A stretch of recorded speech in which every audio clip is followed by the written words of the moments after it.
Hey, what is going on, guys? It's Danny-nhe here, and today is a knife and combat axe only gameplay.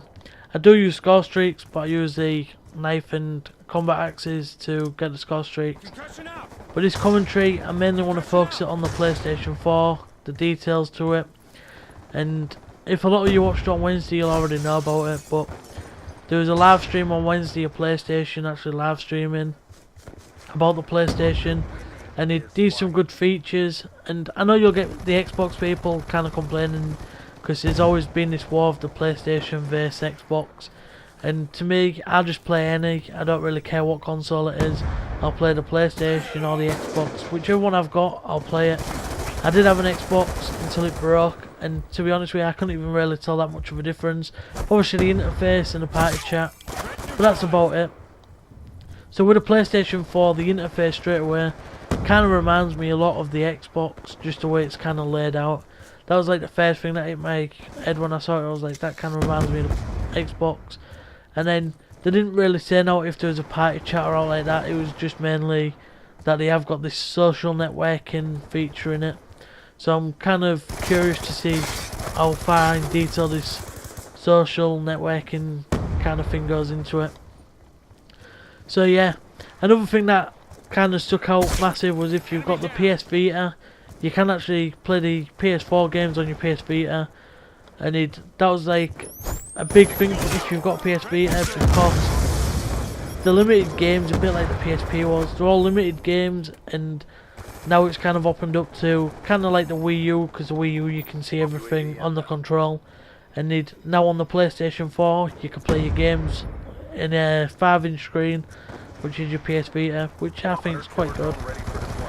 Also, for like people who record stuff for YouTube, a bit like I'm recording with this Elgato, the PlayStation 4's got a feature so that you can record it straight away. So people like me who's bought the Elgato, you kind of lose out by paying what you did for like the Elgato. But that kind of, if you go on older games, like if you stay on PlayStation for a bit, want to play PlayStation 3 games, you can easily record them still. So it's still worth having. You can record movies if you wanted to, and just different stuff like that. And there's just a lot of features that if you read into them, and they are quite interesting.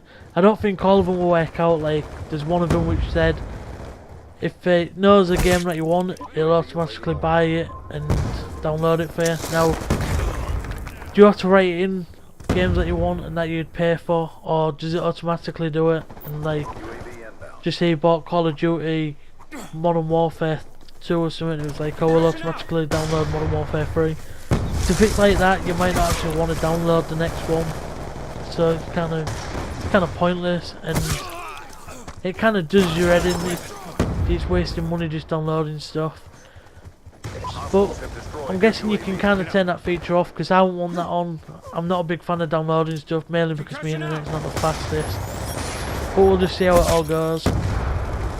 Also, like a couple other things that really stuck out with the PlayStation was the exclusives. That was the biggest part of the night for me, really, because I was into like the Infamous or Infamouses, and the new one that's coming out for the PlayStation 4 absolutely looks amazing. The same as this driving game, which was called, I think it was Drivers Club, and it's actually been in production for 10 years, and the game is like a first person shooter is, but instead of you shooting, you're driving, so it's all first person, putting on your seatbelt, everything like that. I've always been into racing games, and I'm not really been that much into like the Gran Turismos, or when I had the Xbox I was playing Forza. I'm not really into them as I am to playing them when they've kind of got like the real life experience where you're actually sat in the car and the track's more realistic and everything looks realistic about the car. Like seeing yourself put the seatbelt on, it's like a big part of it. It kind of gets you in the mood of racing, so kind of looking forward to that game. That's probably going to be one of the first games I get. And it also kind of went on about like the download, so if you did start downloading a game, you can still play other games because it has 2 chips where one of them manages your downloads, which is a super good idea, because some people when they download something, it may take 2 or 3 hours, and in them 2 or 3 hours you might be bored and just wanting to play games, and that kind of gives you the opportunity to do it. And it's one of them for me. It's like my internet's only like 10 megabyte download, so that's a great advantage for me if I was downloading games. I could download and still play. And also another feature is that when you're downloading the game, while it's downloaded you can actually play that game, which is something massive. So you don't have to wait for the game, you just play it straight away.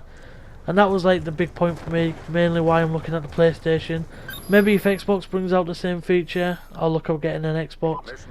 But that's just my little intake on the PlayStation and the features. And I'll talk to you guys later. Peace.